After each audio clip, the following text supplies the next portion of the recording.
Alam niyo po, alam niyo ba na malapit nang matapos ang 2023? Sino dito yung masasabi niya na akala niya hindi siya aabot? Alam niyo, nung bata kasi ako, kadalasan, yan yung byword namin. Pag mag-New Year, akala ko hindi ako aabot. You know why? Kasi po, alam niyo, kadalasan, hindi natin namamalayan na gumagawa ang Diyos ng paraan para makaraos tayo sa araw-araw. Amen. There are at least 12 months in a year.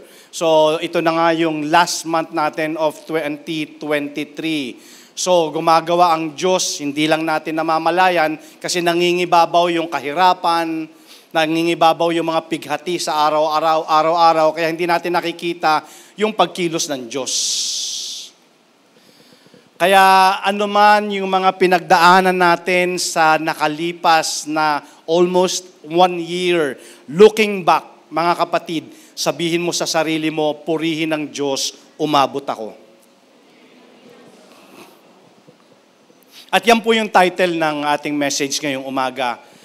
Purihin ng Diyos dahil umabot ako. From overcomer to survivor. Ayan. Kasi alam mo ba, maraming makaka-relate ngayong umaga sa message na to. Kasi marami sa atin almost susuko na eh. Akala natin, bibigay ka na. Di ba? Ang dami ko po in my ministry, itong isang buong taon na to. Well, of course, hindi lang itong taon na to, sa mga nakalipas din na panahon. Pero in particular, this year, marami din ako mga na-encounter na mga tao na sabi nila, Pastor, mukhang magbe-breakdown na ako. Di ba? Mukhang susuko na ako. Pero, eto ka ngayon, still standing by the grace of God. Amen? So, sa kabila ng lahat, meron pa rin tayong dahilan para magpuri sa Panginoon. Marami tayo, mga kapatid, na pwede nating ipagpasalamat sa Panginoon. Wow, kaya sabi ko nga, very relatable, hindi lang po sa inyo, ganun din sa akin. Marahil siguro ibinigay ng Lord itong message na to ngayong umaga para balikan natin yung mga nakalipas na panahon na akala natin hindi na tayo aabot. Di ba? So kaya ito pong mensahe na to is namdamin natin ito at tingnan natin kung paano po natin ito ma-i-apply sa ating mga buhay. So we'll talk about how to avoid breakdowns. Ayan. The symptoms ng mga breakdowns o yung mga signs at ano yung recovery plan ng Panginoon. Ayan. So, church, when we talk about breaking down, it means ito yung feeling na empty ka. Mentally exhausted. Yung nawala na yung motivation mo and nawala na rin yung care. Na-experience mo na ba yung ganon? Yung wala ka ng pakialam. Kasi nga, breakdown na nga yung feeling mo eh. Alam niyo po, maraming mga tao nakaka-experience nito. Wala na silang hope of positive change in their situations. Pakiramdam nila, very stress. Kumusta yung 2023 bago po matapos? Bless ba o stress? Mahina. Bless o stress? Parang stress yung narinig ko, hindi bless eh. Magkatunog eh, no? Pero ganun pa man, sabi ko nga po, marami pa rin tayong dahilan para pagpasalamat sa Panginoon. So, yun po yung feeling na yon. Pag when we talk about breakdown, yun yung feeling na yon. You're so feeling empty. You're feeling exhausted mentally, emotionally. Minsan nga, nagpaplano ka na mag-nervous breakdown. So, ano ba sinasabi ng Bible? Ano ba sinasabi ng Lord about breakdown? So, makikita natin ito sa life ni Elijah. Okay. Si Elijah po ay isang person character ito in the Old Testament. Okay, si Elijah is a prophet. So ibibigay ko na lang po itong reference natin. Makikita nyo po yan, basahin nyo na lang sa bahay. Medyo kasi mahaba para mas ma-save natin yung time, mas ma-expound natin ito. So hindi ko na po babasahin. Anyway, mamaya naman ay tayo po ay mag-elaborate. So sulat nyo lang po in 1 Kings, okay, chapter 19, verses 1 to 16. So hindi ko na po yan babasahin. Diretso na po tayo sa ating pong illustration. Ayan.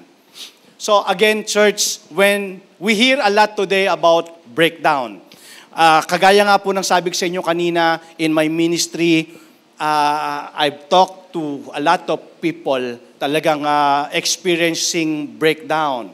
O sometimes they call it burnout. Diba? Yung burnout ka na, breakdown ka na, tuyot ka na. Ayan. So, if you have a breakdown, you become very depressed. You are unable to cope up with your life. At obviously, alam ko po, napakaraming mga stresses nitong life na to. Kadalasan po, close yan sa emotional breakdown. Yun ang mahirap. Kaya nga sabi nila, breakdown, ang synonyms niyan is collapse. Okay, complete loss of physical. Minsan, nagiging Brenda na. Alam niyo yung Brenda? Brain damage. Yan, di ba? Mentally. Di ba? Mentally exhausted. Yan. Pero hindi yun yung issue natin today. Okay. Kasi, alam niyo po, pag binasa ninyo ang Bible, napakaganda talaga ng Bible. It deals with all areas ng life natin na alam ng Lord talaga na weak ang tao eh. Okay. At ito minsan yung mga kadahilanan na kaya ang tao talaga is nag-give up. So tingnan natin, sabi ko nga po sa inyo, story ni Elijah. Si Elijah po, kung babasahin nyo yung 1 Kings chapter 19, siya po ay isang example nitong sinasabi ko ng breakdown. Okay. Pero prior to chapter 19, siyempre merong chapter 18. Okay, na pag binasa mo sa chapter 18, itong si Elijah na to, he was a great prophet. Okay, and nagkaroon ng isang great miracle from God. Okay, na nagkaroon ng contest sa Mount Carmel. Kung nare-recall nyo po yung story ni Elijah, di ba? Nagkaroon ng contest among him and the false prophets. Okay, so ang Diyos ay nagpaulan ng apoy. Yan, pag nabasa nyo yan, chapter 18 ng 1 Kings. Okay, nagpaulan ng Diyos ng apoy at the whole nation, actually, okay, the whole nation, ang bayan ng Israel, sila po ay nanumbalik sa Diyos. Okay, and of course, yung mga false prophets dito, mga namatay. So, it was a lifetime miracle. That was the first sin. Okay, now, going to chapter 19, ito na yung sin number 2. Ito na yung senaryo. Okay. Nung nalaman ni Queen Jezebel, ito pong si Queen Jezebel ay wicked queen, galit na galit po siya kay Elijah. Okay. Tapos, ang ginawa ni Queen Jezebel, siya po ay nagpadala ng messenger kay Elijah para ipaalam sa kanya na siya ay ipapapatay. Okay. So, ano ang pakiramdam nang ikaw ay naka-receive ng balita na meron kang death threat? Di ba? Hindi maganda yon. Pero, nangyari yon, bago yon, nagkaroon, katulad po na sabi sa inyo kanina, merong enormous miracle na nangyari, na kung saan ang Diyos ay nagpaulan ng apoy, namatay yung mga false prophets, and then the whole nation of Israel turned back to God. Yun yung senaryo dito, yun yung kwento. So, ang nangyari, dahil merong death threat si Elijah, siya po ay nagtago. Nagtago po siya sa cave. Ayan. At dahil po, because the fear of his life, anong sabi niya kay Lord? Lord, pwede ba patayin mo na ako?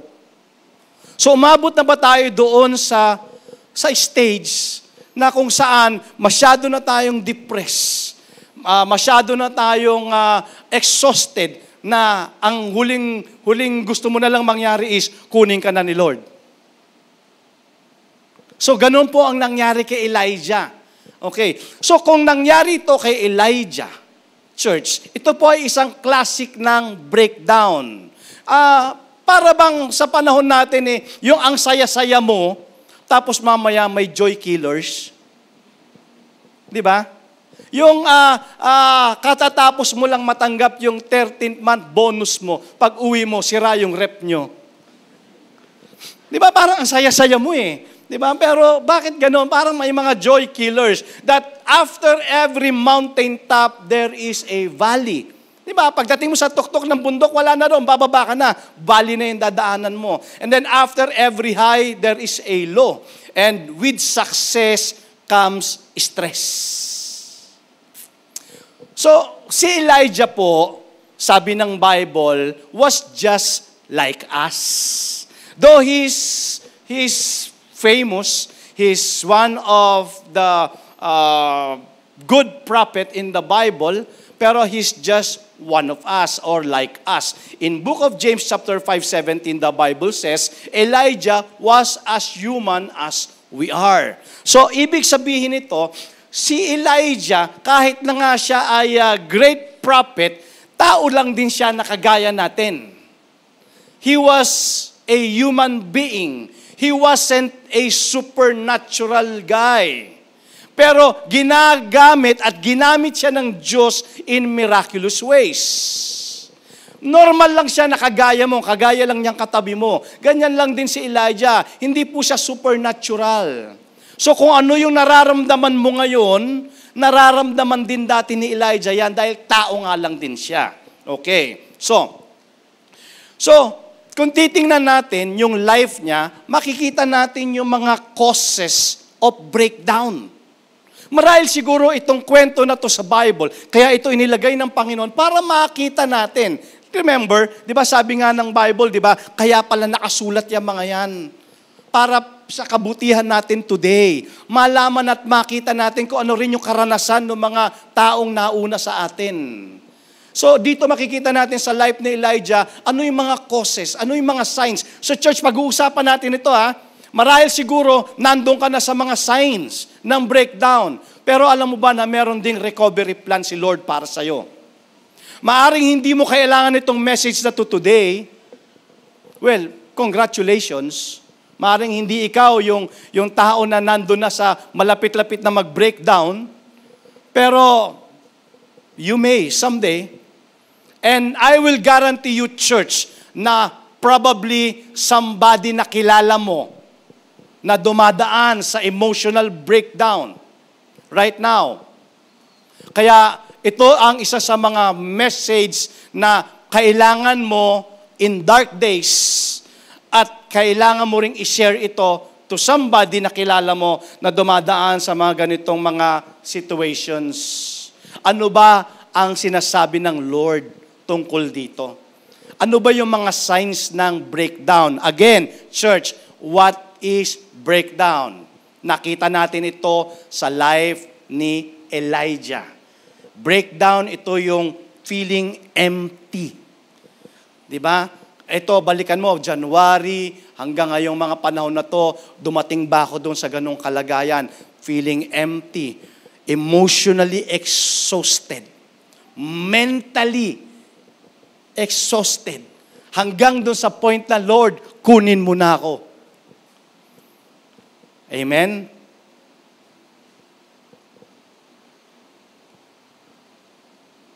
Sabi mo nga sa katabi mo, umamin ka na. Di ba? Well, pag-uusapan natin mamaya yan.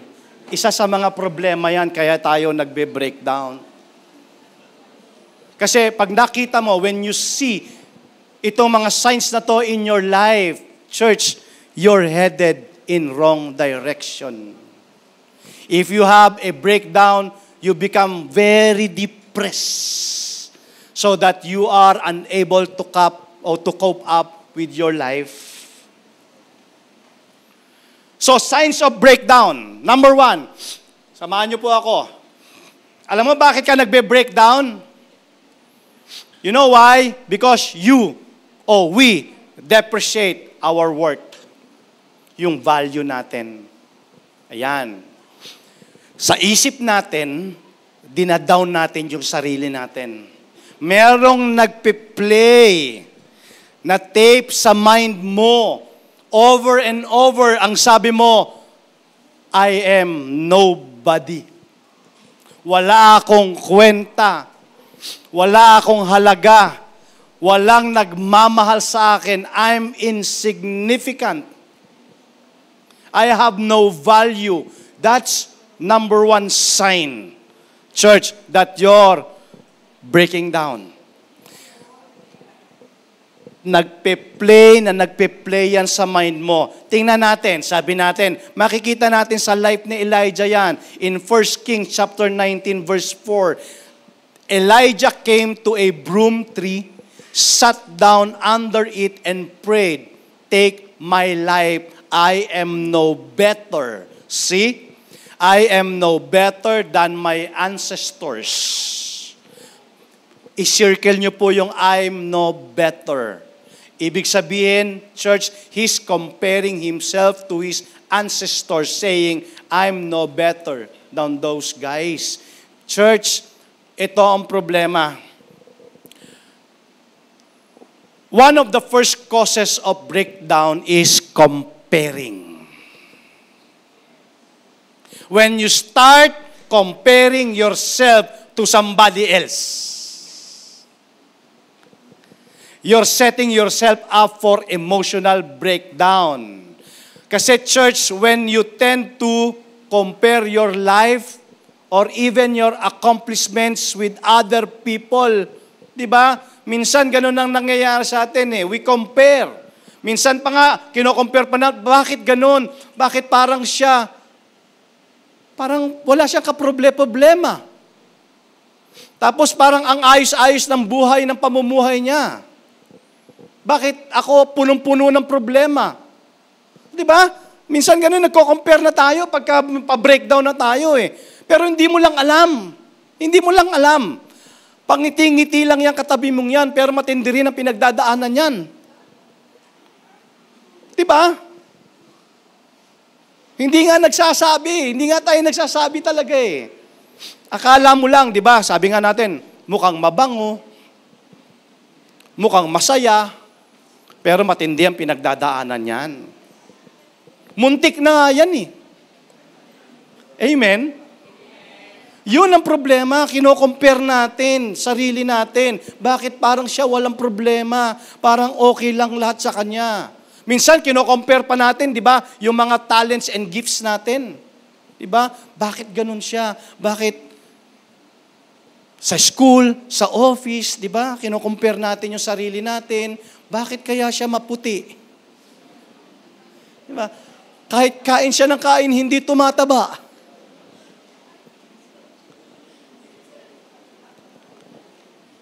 Umamin, bato-bato sa langit, pag tinamaan, ikaw na yon. Di ba? When you start comparing yourself. Okay? And the worst thing, what? You know, church? Pag kinumpare mo na rin yung expectation mo, the way life has really turned out.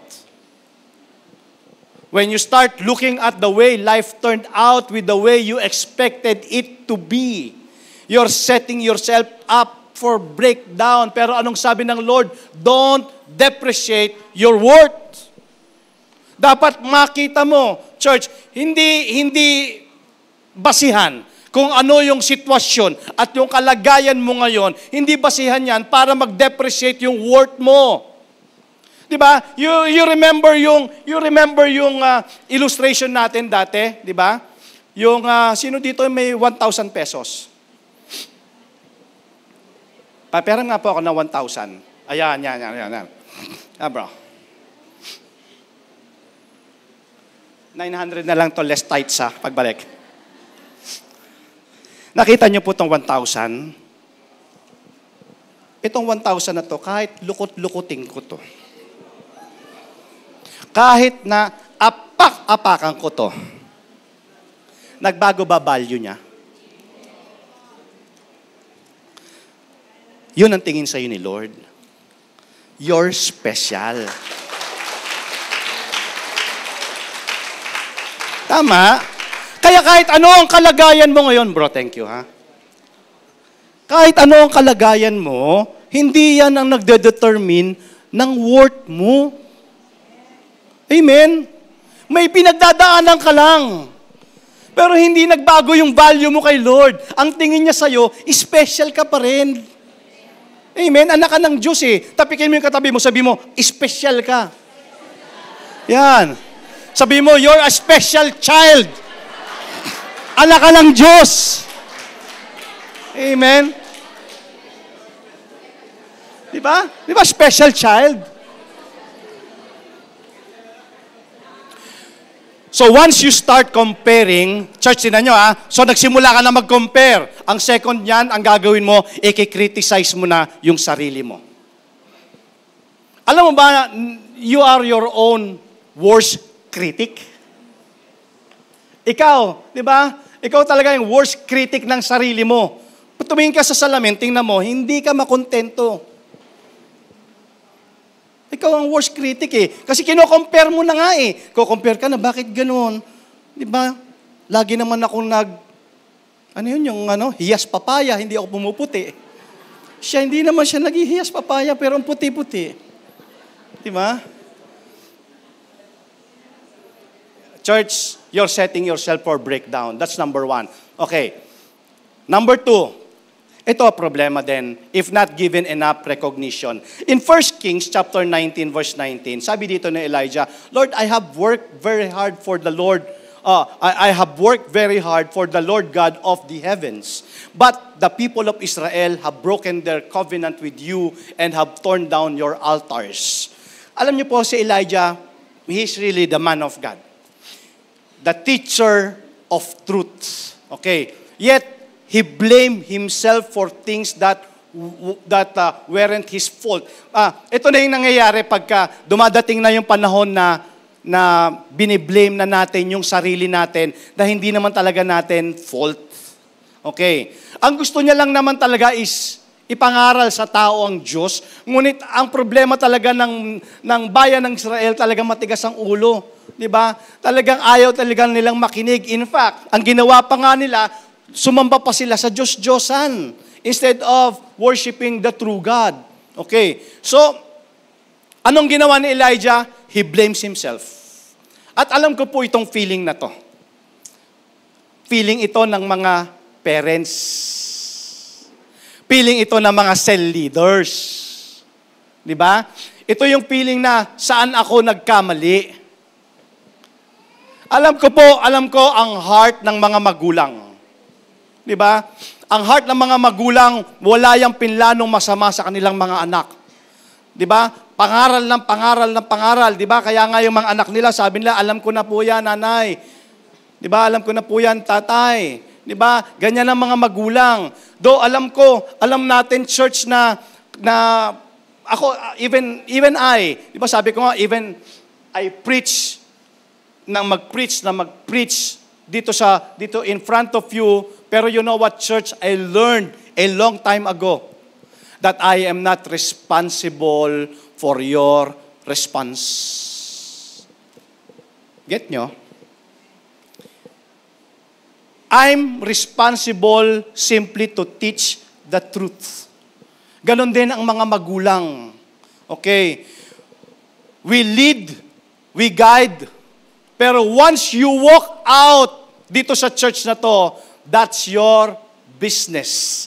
That's your decision. That's your choice. Nga lang ang problema nga is minsan hindi natin nare-recognize yun. And we blame yung mga sarili natin. Pag nagkaroon ng problema, nade-depress tayo. Diba? Pero again, church, we are not responsible for their response.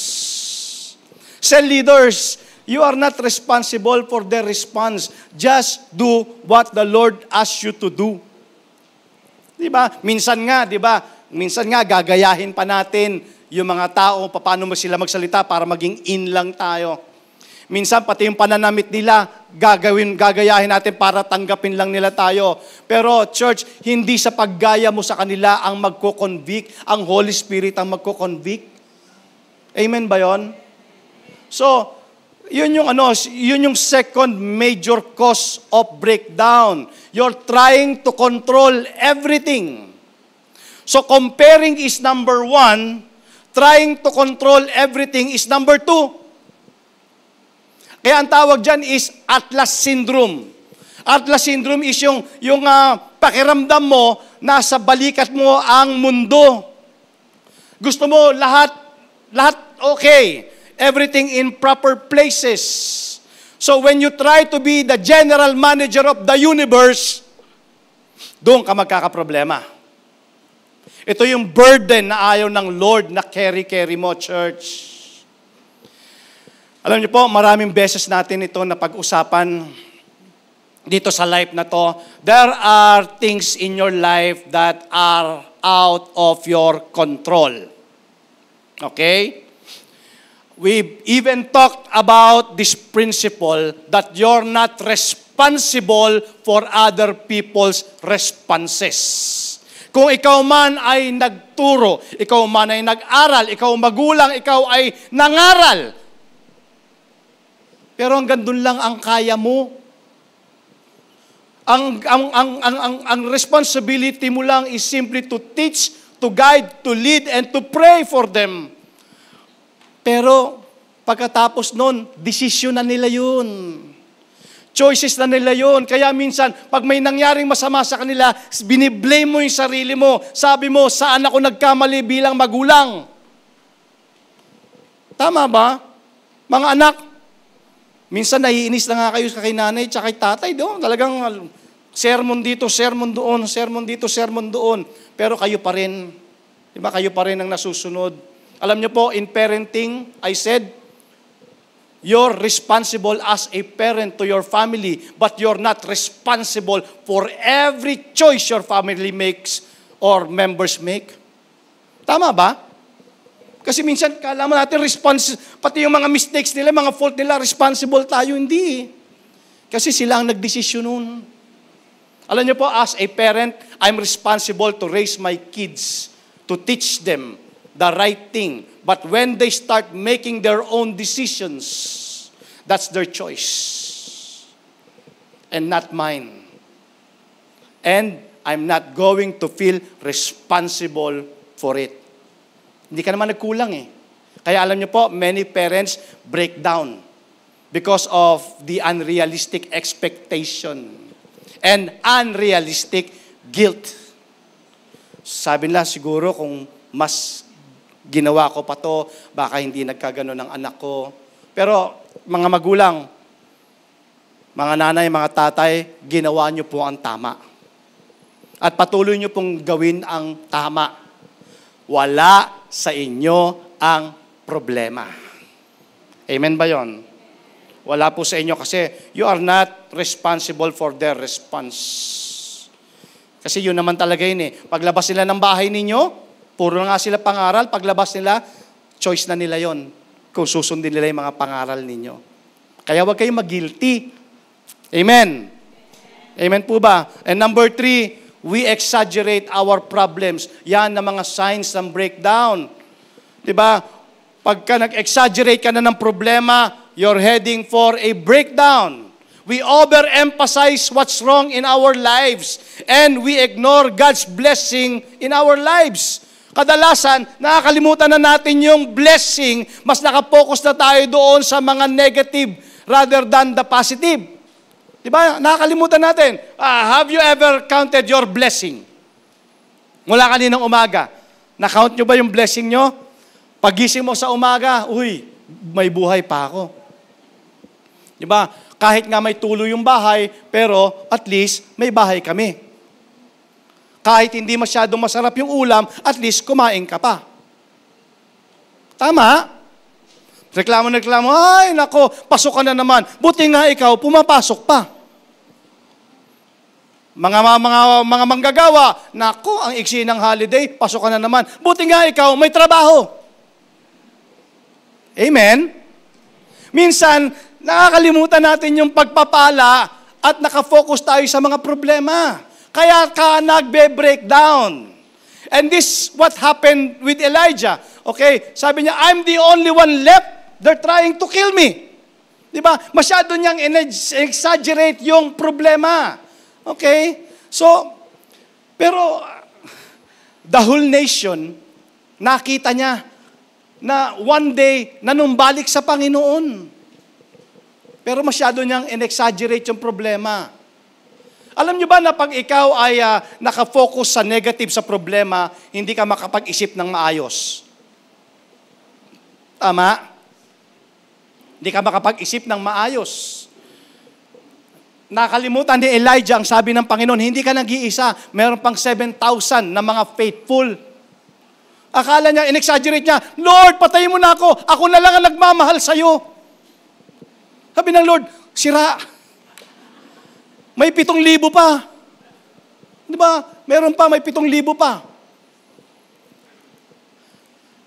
So, he was exaggerating his problem. Ganon din tayo. Minsan, ini-exaggerate natin ang problema para bang pakiramdam mo, ikaw yung unang tao na nakaranas niyan.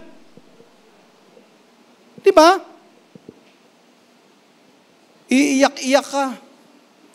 Nung ikaw ay binrake, hindi naman ikaw ang unang binrake.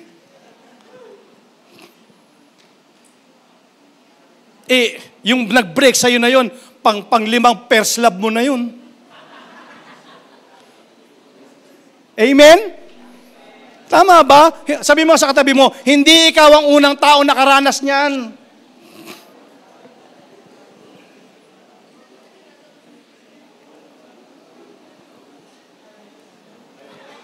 Amen. See? Nabubuksan yung kamalayan nyo ngayon. Oo nga, no? Kaya pala noon, malapit na ako mag-breakdown. Kasi in-exaggerate ko yung problema. In-exaggerate ko. And the third cause of breakdown is emotional reasoning. Emotional reasoning, church, is when you listen to your feelings rather than the truth. Okay. Nakafocus ka on how you feel. Akala mo, yun yung reality. Akala mo, yun yung truth. Kasi ang emotional reasoning goes like this. Ito kasi nararamdaman ko I feel it. Therefore, it must be true. Diba? Yun yung emotional reasoning na tinatawag. Na kung ano yung nararamdaman mo, akala mo yun yung tama. Akala mo yun yung totoo. Pero don't you know that feelings lie? Just because you feel something doesn't mean it's the truth. Kaya, church, you must learn as a mature person to ignore your feelings sometimes. Because feelings can be wrong. Feelings are highly unreliable. Di ba? Feelings Di ba? Meron ngang kwento na sabi nung bago mag-asawa, sabi niya, 1 week pa lang mag-asawa, sabi niya, sweetheart, parang hindi ko feel na may asawa ko. Sabi ng asawa, hoy, kahit hindi mo feel na may asawa, mag-asawa na tayo. Tama? So hindi nangangulugan, hindi mo feel, hindi totoo. Guess nyo? The truth is, some of you, ngayong umaga church, nandrito, pumunta rito today, marahil siguro sabi niya, parang hindi ko nararamdaman si Lord. Parang hindi close si Lord sa akin. Well, church, you're wrong. Kasi God is just as close to you as on those spiritual highs na nararamdaman mo in the past. Diba? Kung naramdaman mo si Lord dati, diba, dito sa church, nung ikaw ay umaawit, nagwo-worship, habang nire-receive mo yung word, diba, hindi totoo na hindi siya close sa'yo. Kasi ang sabi ng Bible, the Bible says, if you're a Christian, Christ is in your heart. You are the temple of the Holy Spirit. He's inside of you. He lives within you. He puts His Spirit inside of you. And He never leaves you. Ang nagbago, hindi si Lord. Ang nagbago, yung feelings mo. Amen? Diba, kanina hanggang mamaya, aawitan mo ang Panginoon. We sing a song and you feel close to God. And then, on Monday morning, parang pakiramdam mo, nasan si Lord? Parang hindi ko siya ramdam. Church, He's the same place He was when you sang that song on Sunday. He's with you. Hindi siya umalis. Ang nagbago, yung feeling mo. Kaya church, you can't listen to your feelings all the time. Di ba anong sabi ng Bible? When there are 2 or 3 who gathers in my name, I am in the midst of them. So hindi mo kailangan maramdaman, tumayo yung balahibo mo para masabi mo na present si Lord. It is your faith na kung nasaan nagtitipo ng mga anak ng Diyos, nandun ang presensya niya. Amen? Yun lang ang kailangan mong gawin. It's not na kailangan mong maramdaman all the time. Because feeling is not enough. There's something more important than your feelings. You know what? It's the truth. It's the truth that changes you, not your feelings. It's the truth that gives you solid, successful, significant life, not feelings. Jesus said in book of John chapter 8 verse 32, when you know the truth will set you free. Hindi sinabi dito sa John 8:32 na when you know your feelings will set you free. Tama? Nakukuha niyo po yung pinopoint ko? Sometimes kasi yung feelings unreliable eh. Kaya ngayon, nagbe-breakdown tayo kasi yun ang pakiramdam natin. Hindi tayo nakafocus dun sa truth. Di ba? Balita, alam nyo, kaya ayoko na nga manood ng balita eh. Kasi puro news. At hindi pa good news, puro bad news. Pag narinig mo yon, ayan na, tataas ang presyo ng bigas, tataas ang presyo ng gasolina, di ba? Yung ham tataas, magtataas ng gis yung sardinas. Church, anong nararamdaman mo? Kinakabahan ka na, di ba? Patay na. Paano na ako magki-Christmas? Kasi nga feelings eh. Pero yung truth, ang sabi ng Lord, don't worry. I will provide. Gets nyo? Yung sinasabi ko eh. Minsan, mas nangingibabaw yung feelings natin dun sa truth. Mag-base ka lagi sa truth para hindi ka mag-breakdown. Tingnan mo kung anong sabi ng Lord dun sa situation. And then when you know the truth will set you free. Okay? Then, number 4, itong problema, sign ito na nagbe-breaking down ka na. You give up your dreams. You lose your vision. So when you start breakdown, you stop doing the right thing for your future. Kinalimutan mo na yung mga goals mo. Okay? And basically, you want to give up. Nag-give up ka na emotionally, physically, spiritually, drain ka na. And then, you stop caring. Ano yung prayer ni Elijah? Doon balikan natin. He prayed that he might die. Sabi niya, Lord, kunin mo na ako. Wala na akong pakialam, Lord. Kunin mo na ako, gusto ko na mamatay. Alam niyo po itong number 4 na to, this happens in relationships at all time. If you're in a relationship, kadalasan talaga may conflict. Di ba? Pagka nasa relasyon ka, hindi po araw-araw talaga masaya ang relasyon. Meron din talagang mga conflict, di ba? Meron talagang naglulus talaga yung love, naglulus yung energy. Alam niyo po, meron din ako mga nakakausap in my counseling time, meron din talaga sinasabi nila na parang nawawala na yung pagmamahal nila sa asawa nila. Di ba? Kaya nga po, alam niyo po, ang marriage, in order for that to work, kasi love is not all you need. Hindi ka po pwede, di ba yung kasabihan ng mga matatanda na merong nagtanan at ang dahilan nila, mabubuhay sila sa pag-ibig. Hindi eh. Pumunta ka ng Shopwise. Sabihin mo, mag-grocery ka at magbabayad ka na, sabihin nyo, asan pambayad? Wala po, nagmamahalang kami. Hindi eh. Di ba? Subukan nyo. Kain kayo mamaya sa McDo. Pag lumabas na yung bill nyo, sabihin nyo, wala pong pambayad, nagmamahalang kami.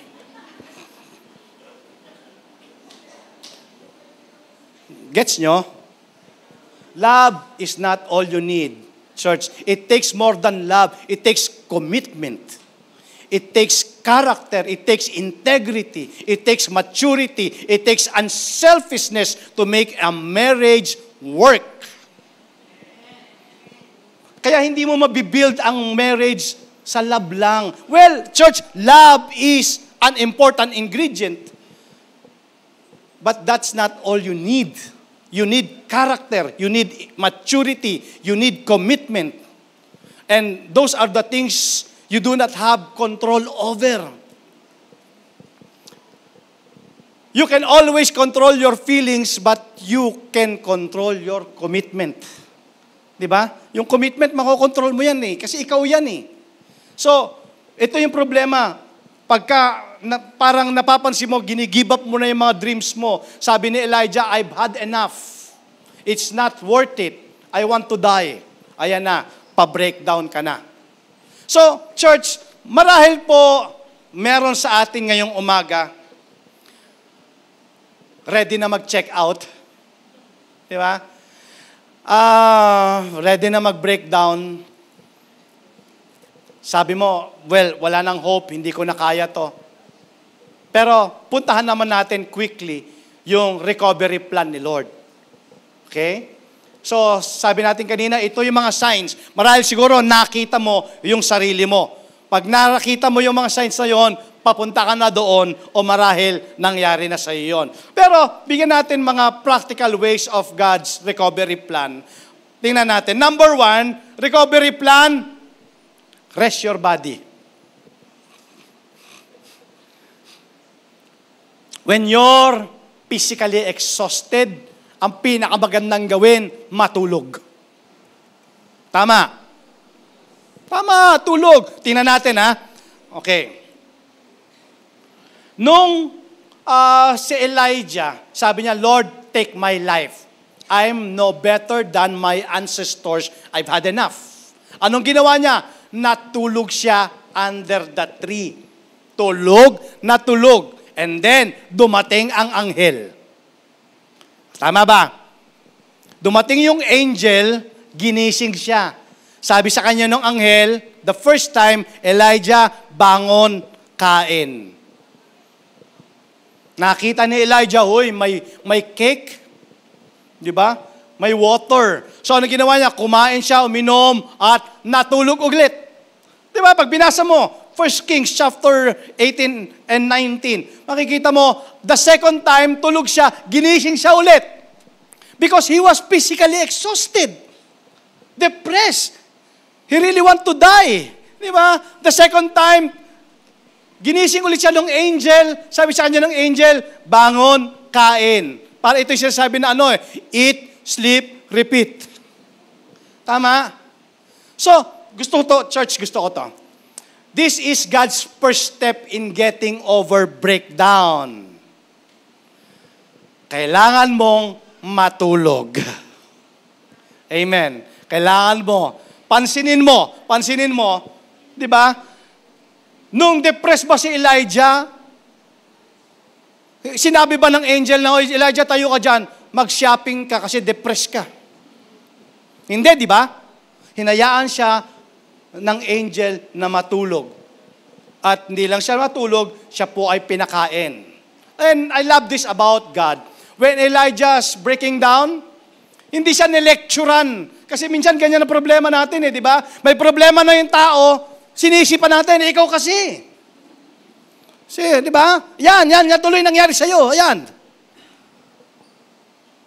Huwag tayong ganun.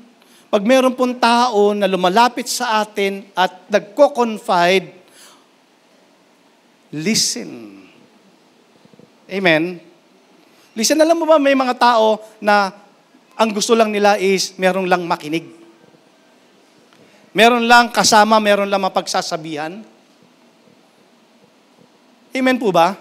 So, dito kay Elijah, hinayaan siya ng Lord na matulog. Anong sabi ng Psalms 127 verse 2?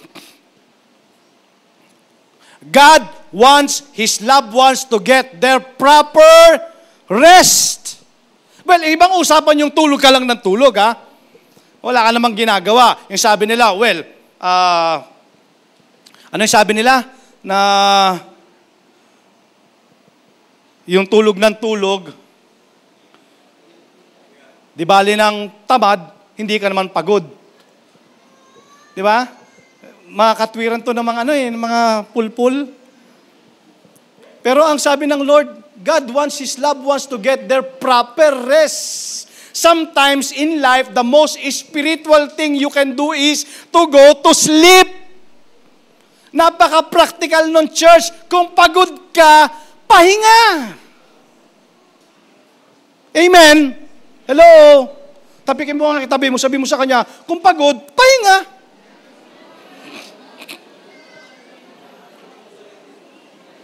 You're not supernatural. You're not superhero. Pagod, di pahinga. Napakasimple, di ba? Di pahinga ka. It's true. When you're tired, you just can't handle a whole lot, church. When you're worn out, nako, punong-puno ka ng stresses. Sometimes, ang kailangan mo lang pala ay isang masarap na tulog. Amen?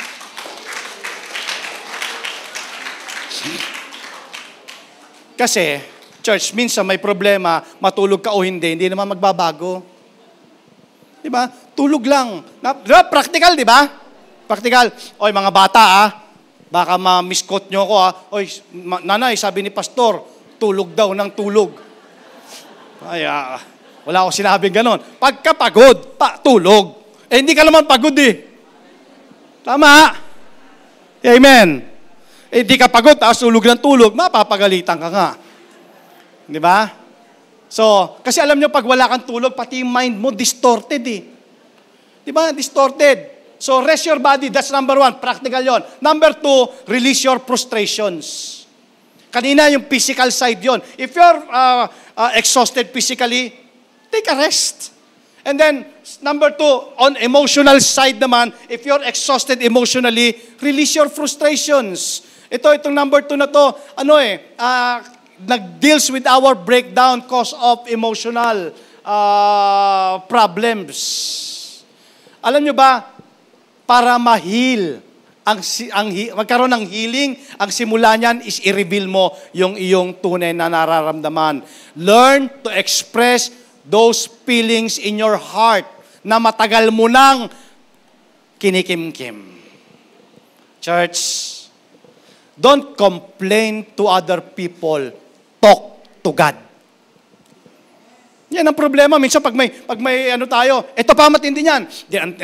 Punta ka na kay Beshi, kay Kumari, kay Kumpare, may problema. Mare, laki-laki ng problema ko. Ito naman si Kumpare, si Kumare. Ganun ba? Ako nga Mas malaki pa pala yung problema niya. O paano kayo magkakatulungan? Church, wag mong dalhin sa kapwa mo yan. Dalhin mo muna kay Lord. Amen? Amen ba yon? Dalhin mo kay Lord. I-express mo yung feelings mo kay Lord. Di ba? Ano sabi sa 1 Kings chapter 19 verses 9 to 10? Ito yung kwento Then Elijah went into a cave. Nagtago siya sa kuweba and spent the night. Ang sabi ng Lord, what are you doing here, Elijah? Ano yung reply ni Elijah? Well, I've been zealous. Alam mo sa Tagalog ito, sabi nito, Lord, ang sigasig ko, nagsuserve ako sa iyo. Diba? Diba ang sigasig ko, Lord? Biro mo doon sa church, tulog pa yung caretaker, nandun na ako, Lord. Diba? Biro mo, Lord, ikaw talaga yung priority ko. I've been living for you. I've been trying to do what's the right thing, to do the right thing. I'm a good person. I'm following all your plans. And then, eto na, in-unload niya na. Sa mga next verses, pag binasa nyo, in-unload niya na yung kanyang reason ng breakdown. Punong-puno pala siya ng emosyon. Punong-puno pala siya ng emosyon. Alam nyo, pag kinontinue yung binasa doon, meron palang 6 na dahilan ng kanyang emotional breakdown. Number 1, sabi niya, I'm afraid. Takot siya kasi meron siyang death threat And I'm bitter, I'm angry, and on the top of that, I'm lonely. Di ba? Talaga, pag lonely ka talaga, yan, nakaka-breakdown yan. I'm worried, and I'm depressed. And no wonder, church, he was breaking down. Kasi because of these 6 emotions inside na hindi niya sinishare. You need to tell it to God. May problema ka, talk to God. Hindi, church, don't worry, hindi masasyak si Lord sa nangyayari sa'yo. He knows your feelings. Remember, in book of Romans, anong sabi ng Bible? God is touched by the feelings of our infirmities. Ibig sabihin, ramdam ka ni Lord. Ramdam ni Lord kung ano yung nararamdaman mo. You can talk to God about anything and about everything. Hindi siya magagalit pag nagkwento ka sa Kanya. Alam nyo ba na nakapakasarap nung panahon na yon? I don't know kung na-experience nyo yon. Yung talagang exhausted ka na and then you're inside your room and then you talk to God, nagsusumbong ka kay Lord. Sarap. Diba? You can lament to God. Pwede ka magsumbong. Isumbong mo sila kay Lord. Yung iba kasi kay tulpo agad eh. Diba? Kay Lord mo isumbong. Di nga church, it's a good habit. It's a good habit. Before telling it to anybody, tell it to God first. Masarap yung feeling na yun. Maniwala po kayo sa akin. You practice it. You practice it. Kasi si pastor, wala akong magagawa sa'yo, kundi ipag-pray ka lang. Yung kaibigan mo, wala ding magagawa yon. Pero si Lord, may magagawa. Amen? Kasi sabi nga ng Bible, di ba? Yung tingin mong imposible, pero kay Lord, posible yun. Kaya niya yun. So, some of you maybe feeling that breaking down today, medyo stress ka na, overloaded ka na, pero ang sabi ng 1 Peter chapter 5 verse 7, cast all your cares on Him because He cares for you. Pasa mo kay Lord. Di ba? Pasa mo kay Lord yung nararamdaman mo. Pasa mo sa Kanya. Alam niyo po, I've talked to many people for many years. Nagsasabi sila ng problema sa akin. Ito pa, isa maganda. Of course, nandyan si Lord ready to listen. Pero every time na mayroong mga tao na nagsasabi sa akin ng problema nila, isa sa mga itinatanong ko is, may cell group ka na ba? Alam mo ba na kailangan mo ang cell group? Kailangan mo ng mga tao na makakasama mo, church, because hindi ka kinreate ng Lord just to be alone in this planet. You need the support of other people who have a perspective different from you. Kasi baka mali na nga yung mga iniisip mo eh. Kasi because when you're down, you don't see things straight. You need to get good advice from other people who are trying to do the right thing following Christ. So, yung mga wala pang cell group dito, sumali na po kayo sa cell group. Marami po talagang mangyayaring maganda. Amen? So, number 3, of course, refocus on God. Yan ang isa sa mga recovery plan ng Lord. Get your eyes off your problem and start looking at Jesus. Get a fresh awareness of God's power and presence in your life. Alam niyo po, soon, ipipreach ko din sa inyo yung goodness and yung greatness ng Lord. Isa ito sa nag-ano sa akin, isa ito sa nagmo-motivate sa akin. Because goodness is one thing and greatness of God is another thing. Yung greatness is the act of God to eh. He's good, sabi ng Bible, pero nandun pa kung paano siya mag-act, yung power niya, paano niya i-execute sa atin. Okay, so, in 1 Kings chapter 19, verse 11, sabi ng Lord kay Elijah, go out and stand before me on the mountain. And the Lord told him, God said, Elijah, I want you to get alone with me for a while. Tingnan nyo ha. Kasi kailangan talaga i-refocus natin. Baka nawala na yung focus natin kay Lord eh. Okay? Dito sa kwento na to, in 1 Kings chapter 19 verse 11, ang sabi ng Lord, okay Elijah, gising ka na, lika rito, pumunta ka doon sa mountain, may papakita ko sa'yo. Para siyang ano dito, para siya nakakita dito, nakapanood siya ng yung multimedia na 4K, na HD, na whatever. Di ba, nabasa nyo to? Di ba, nakakita siya dito ng sabi dito, go out and stand on the mountain in my presence and watch this, a powerful wind. Nakakita siya, nakaranas siya ng powerful wind. Okay, pouring through the mountain, tore the mountain apart, shattered the rocks before the Lord. The Lord was not in the hurricane wind. After the wind, there was an earthquake. But the Lord was not in the earthquake. And after the earthquake came a fire. But the Lord was not in the fire. Some kind of firestorm. And after the fire came a gentle whisper, a still small voice. After Elijah heard it, he pulled his cloak over his face and went out and stood at the mouth of cave. And then voice said to him, "What are you doing here, Elijah?" Now, bakit ipinakita ng Lord kay Elijah itong mga bagay na to? First, ipinakita ng Lord, di ba, yung hurricane, yung spectacular wind. And then, naramdaman niya yung matinding earthquake. Nakakita siya ng firestorm. And then, may small voice. Pero yung small voice na to, in spite na ipinakita ng Lord yung kanyang greatness, yung kanyang power, anong ibig sabihin? Bakit niya ito pinaranas kay Elijah? Gusto niya ipakita that God, He is in control of everything. That He's sovereign. Okay? He's sovereign. Na ang sinasabi ng Lord dito, gusto ko ipakita sa iyo, Elijah, na kahit gaano katindi ang problema mo, ano man ang hinaharap mong problema, I'm still in control. Pero mo, kontrolado niya yung hurricane, kontrolado niya yung fire, kontrolado niya yung wind. See His greatness. So ano sinasabi ng Lord dito kay Elijah? Focus on me, not on your problem. He's reminding Elijah of his power. Why? Because the root of all breakdown is playing God. Ito pa ang isang problema. Church, alam niyo isang problema natin, kaya nagbe-breakdown na tayo, minsan nag-aak na tayong parang Diyos. Di ba? Until you understand that, life is not going to make sense. Ang sabi ng Lord, let me be God. And quit trying to be God yourself. So, refocus on God. Minsan kasi ganyan tayo para na tayong nagpe-play God. Para bang God doesn't matter anymore. Parang, Lord, tulungan na nga kita. Diba? Tulungan na kita, Lord. Alam nyo, I came to realize that being a Christian does not exempt you from having disappointments. Times of failure and of course, angry moments. Pero, God's recovery plan, rest your body. Release your emotions, refocus on God.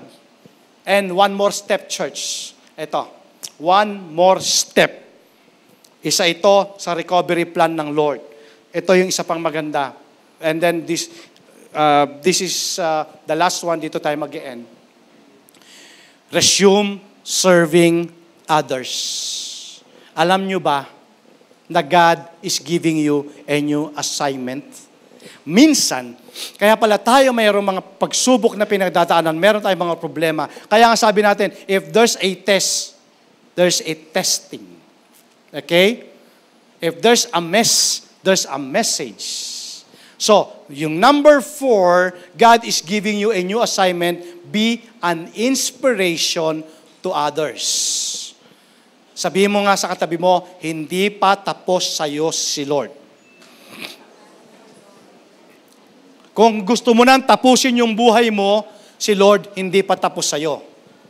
Ito ang assignment pala natin. After nating makarecover doon sa ating mga pinagdaanan, ang sabi ng 2 Corinthians chapter 1, verse 3 to 4, Blessed be the God and Father of our Lord Jesus Christ, the Father of mercies and God of all comfort, who comforts us in all our afflictions, so that we may be able to comfort those who are in any afflictions, with the comfort which we ourselves are comforted by God. Kaya pala natin na pagdaanan yan, gagamitin din tayo ng Lord para sa iba.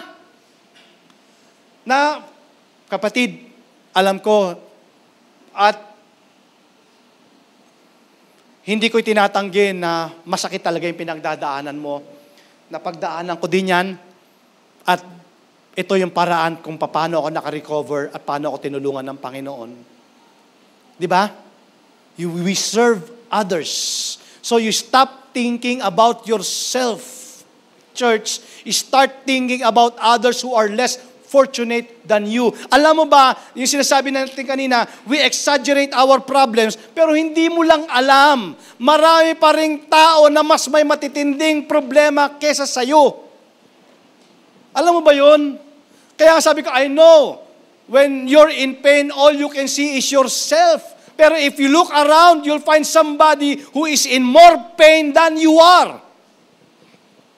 Meron, church. Akala mo lang. Akala mo, ang tindi na pinagdadaanan mo. If you are part of cell group, pag nagsishare na ng mga problema, minsan ayaw mo na mag-share. Kasi yung isi-share mo pala, walang sinabi doon sa senior nung isa. Church, in 1 Kings chapter 19, binigyan ng Lord si Elijah ng new assignment. Sabi niya, go back the way you came to the desert of Damascus. When you get there, anoint Hazael and Jehu and Elisha. So, ibig sabihin, God gives Elijah a new assignment. Church, hindi pa tapos si Lord sa'yo. Amen? Sabi ko nga, pag meron palang mga pagsubok na pinagdadaanan, ibig sabihin, hindi ka pa kukunin ni Lord. Gusto mo, wala nang problema? Hello, church? Gusto mo, wala nang problema? Sa langit, wala nang problema eh. Amen?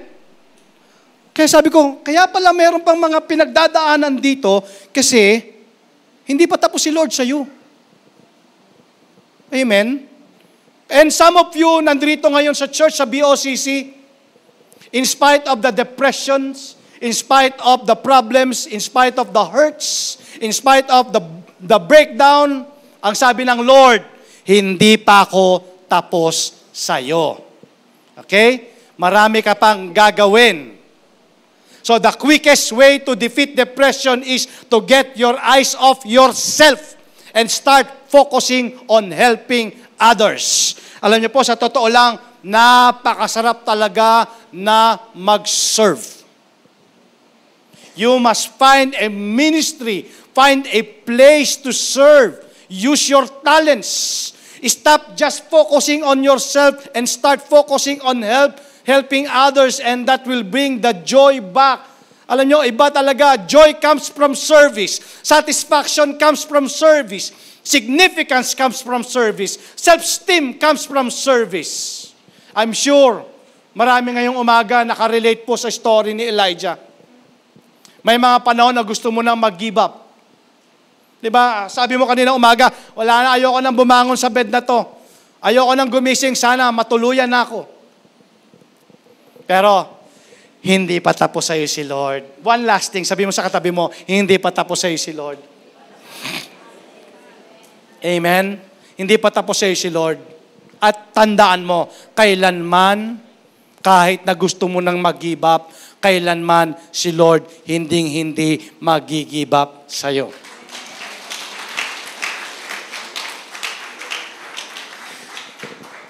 Matapos na po ang 2023. Kung babalikan mo, January to November, grabe yung battle mo. Grabe! Sabi mo nga, grabe yung battle ko. Buti na lang, umabot ako. At alam mo ba, church, hindi ka dadalhin ng Lord sa point kung nasaan ka ngayon para iwanan ka lang. Amen. Dahil hindi pa tapos si Lord sa'yo. And because of that, church, tayo po tayo lahat. And because of that, napakarami nating dahilan para magpasalamat sa Lord.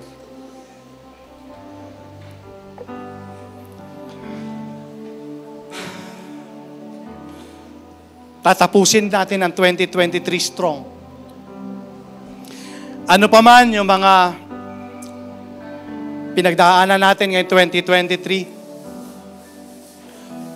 from overcomers to survivors. Amen.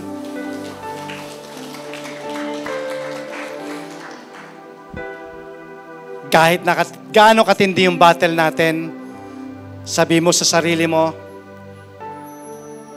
I still got reason to praise the Lord. May dahilan pa rin ako para papurihan ng Diyos. Pasalamatan ng Panginoon. Alam nyo ba to, ginagawa ko tong message na to.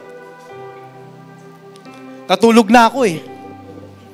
And then suddenly, 2 o'clock in the morning, ginising ako ng Lord. Hindi para kumain. Because of this song.